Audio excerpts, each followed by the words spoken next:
During World War II, Finland heavily relied on imported tanks since they did not have a large domestic tank industry of their own. In contrast to some of the Soviet tanks Finland captured, importing a sizable quantity of the same type of tank enabled greater standardization, cohesion, and organization among Finnish armored forces. Part 2 of this series will focus on Soviet flamethrower tanks and imported British, German, French, and Swedish tanks used by Finland.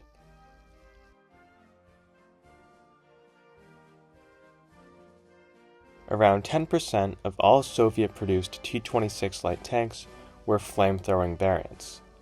Finland captured 2 OT-26 and 4 OT-130 flame tanks during the Winter War and 3 OT-133s in 1941 during the Continuation War. Finland captured 2 OT-26 flame tanks during the Winter War, which was based on the earlier 1931 T-26 model. This T-26 had 2 turrets, each with a machine gun. On the OT-26 variant, one of the turrets was removed and a flamethrower was installed in the remaining turret. This flamethrower, named the KS-24, could fire 70 one-second bursts at a range of 35 meters. Finland did not put these tanks into frontline service and they were scrapped in 1945. Perhaps this was due to the shorter range or because it was based on an older T-26 model. Next, the OT-130 was based on the 1933 T-26, in which the 45mm main gun was replaced with a KS-25 flamethrower, and the Finns retained the DT machine gun in the hull. This flamethrower was capable of firing 31 one-second bursts of fuel, a mixture of gasoline and diesel, at a distance of 45 meters, though the large amount of storage space needed for the fuel meant that the crew became even more cramped inside. Finland organized these into a special flame tank unit, the Flamethrower Tank Platoon, in 1941 at the beginning of the Continuation War.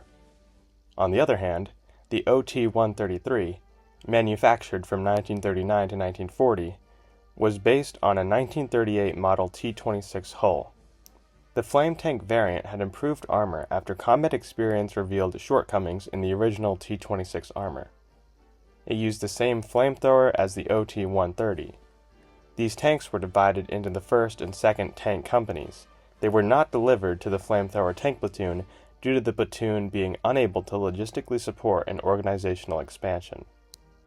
The aforementioned Flamethrower Tank Platoon unit saw fighting only during 1941.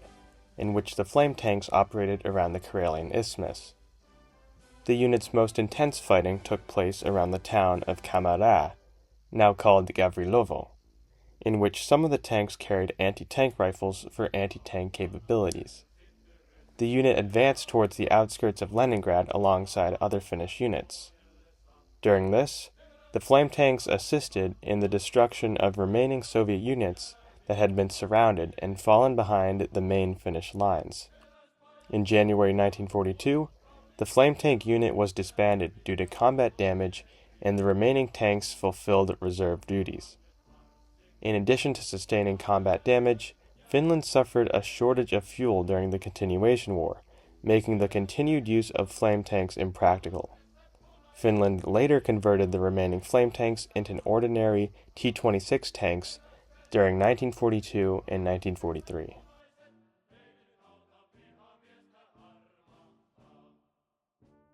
Looking to import a foreign tank for service, in 1933 Finland obtained a Vickers Mark E tank from Britain for military trials. Although the tank never saw service with the British Army, the Finns appreciated the model due to its simplicity and satisfactory off-road performance, which was important considering the rough terrain of Finland. Finland received 32 Vickers Mark E's from 1937 to 1940, but to save money, they were not delivered with weaponry or optics. The British 3-pounder 47mm gun, equipped on the original Vickers E, was disliked by the Finns due to its slow muzzle velocity and inadequacy against armored vehicles and bunkers. Instead, Finland obtained a license to produce Swedish 37mm Bofors anti-tank cannons, a gun used by a variety of minor Allied countries and capable of eliminating any Soviet light tank of the Winter War and Continuation War. In addition, they equipped their tanks with the reliable Suomi M31 submachine gun in the hull. Despite the excellent performance of the weaponry, the optics were not ideal. Initially, Finland intended to import quality optics from Germany, but due to the signing of the German-Soviet Molotov-Ribbentrop Pact in 1939, Germany was barred from exporting equipment to Finland. Instead, Finland used a cruder optics system. Following the Winter War, 26 remained in service for the Continuation War, in which they were converted to the T-26E.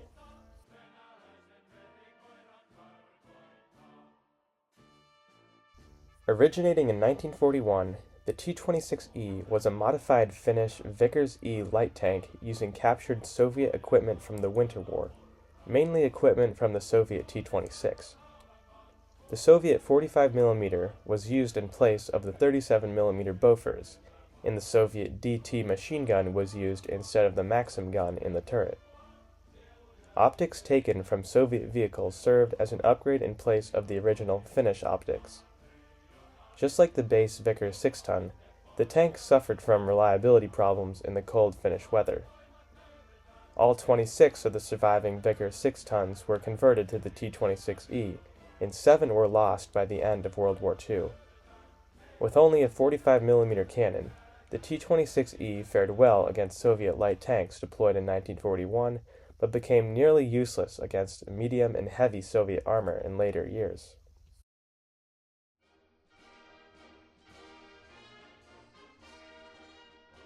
The French FT-17, hailing from World War I, was a hugely innovative design and formed the backbone of France's and other nations' armies during the 1920s. Indeed, Finland purchased 34 of these tanks between 1919 and 1920, though by the late 1930s they became hopelessly outdated in all aspects, especially speed, achieving only 7.5 kilometers per hour.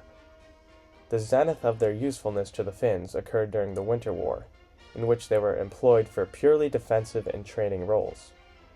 Only 4 tanks remained operational by the Continuation War, in which they were used for training.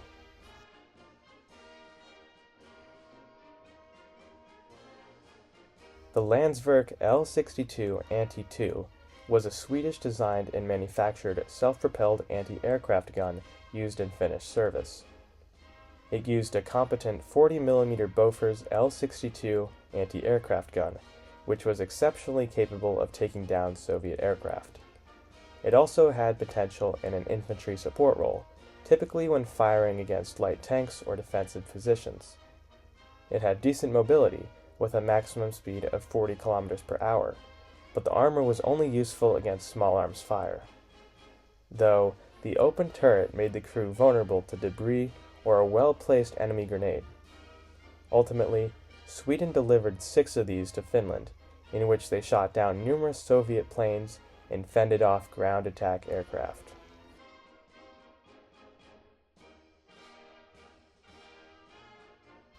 Entering German production in February of 1944, the Panzer IV J was the final and most produced Panzer IV variant. Finland wanted to purchase these tanks from Germany to equip their entire armored brigade of 2 battalions or 6 companies, instead of relying on a jumble of Soviet tanks of varying levels of competency. Germany was content to supply Finland with a number of Panzer IVs, for they sought to convince the Finns to remain in the war and tie up Soviet troops. Finland's first order was for 30 Panzer IV Js, but only 15 became delivered before Finland signed an armistice with the USSR in September 1944. The remaining tanks were not delivered due to the ongoing Lapland War. Because they were delivered so late in the war, the Finnish Panzer IV Js did not see combat, but the Finns still developed a mixed opinion of the vehicle. By 1944, Germany was in a dire position due to a multitude of military defeats and enemy armies growing increasingly more powerful.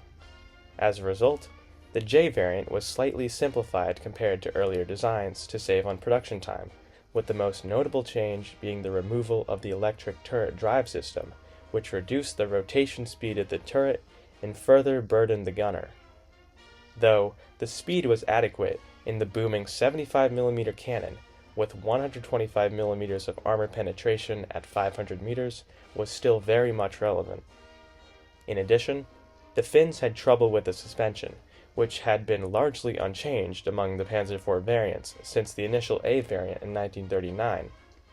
Later variants were much heavier than the original A variant, and the suspension was overburdened by this added weight, leading to occasional mechanical failure.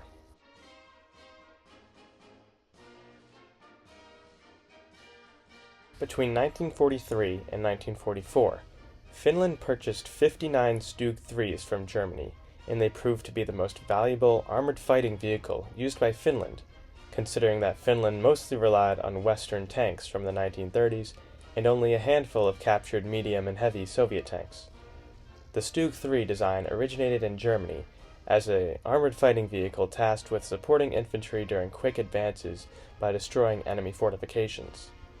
After Germany's invasion of the USSR in mid-1941, the focus of the Stug shifted from infantry support to anti-tank. Indeed, the Finns used the G variant, equipped with a powerful long-barreled 75mm cannon. Not only was Germany interested in earning a monetary profit from the sale of these vehicles to Finland, but also, under increasing pressure from the Soviets on German parts of the Eastern Front, they served to convince Finland to stay in the war, thus busying a decent number of Soviet divisions.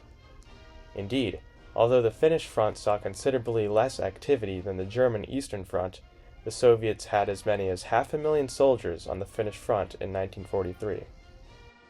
The Finns made a number of modifications that made the Stug IIIs more specialized for Finnish service. For example, they used captured Soviet DT machine guns rather than German MG-34s, and they enlarged the firing port for the machine gun to achieve a more flexible range of fire. In addition, extra storage space was fitted in the back, and the side skirt armor was removed. This spaced side armor was common to German tanks in the middle and late parts of the war, due to the need for extra armored protection against more advanced Allied weaponry, though the Finns did not use them and considered them impractical because they often fell off or were damaged while moving through the country's rough terrain. While the German Stug IIIs made for a potent addition to the Finnish army, a lack of spare parts supplied by Germany unnecessarily shortened the lifespan of these vehicles. As a result, some vehicles were cannibalized for parts. When the first Stugs were ready for service in Finland, they were organized into the previously established assault gun battalion. The remaining BT-42s, a part of this unit, having been battered during the fighting during early and mid-1943, were reorganized into the separate armored company. The Finnish Stugs saw their first combat in the summer of 1944. By now, the Soviets had amassed unprecedented military strength, and they launched a number of offensives across the entire Eastern Front during that year. Against Finland, the Soviet objective was to push the Finns back to their 1941 borders and reduce pressure on Leningrad. During the Vyborg-Petrozavodsk offensive in June 1944, in which the Soviets tried to force a Finnish capitulation, the Finns lost 8 Stugs, but eliminated 21 Soviet vehicles, including T-34s, KV-1s, and ISU-152s. Though, on a grand scale, this represents only a handful of Soviet tanks lost during the fighting. In addition, Soviet industry could more easily replace their losses, whereas Germany had halted sales to Finland due to their own needs and fears that Finland would withdraw from the war. However, the Finns saw more meaningful success during the battles of Tali-Ihantala and Vuosalmi in the summer of 1944, in which Finnish armor destroyed roughly 100 Soviet tanks while suffering only 5 losses of their own. Despite the success of the Stug IIIs in Finnish service, they ultimately could not hold back the immense stream of Soviet vehicles, and Finland made peace with the USSR in September 1944. In a testament to their usefulness to the Finnish military, the surviving Stug IIIs remained in service until 1959, at which point 45 of them remained. Finland became reliant on foreign vehicles, both captured and imported, to build a tank force during World War II. Above all, Germany became Finland's most important supplier, which had political and military motives to keep Finland in the war against the USSR, such as a desire to tie down Soviet forces in the north. In addition, Finland was an important economic partner to Germany. By sending tanks to Finland, Germany could then in return receive important ores such as nickel to maintain their war effort. And Finnish resourcefulness ensured that counterattacks became very costly for the Soviets. A small group of tanks sent to Finland would ensure that the remainder of the Finnish army held up its fight at only a small cost to Germany, especially considering that the war was turning against the Axis and Finland after 1942. The next video in the series will cover armored cars operated by Finland during World War II.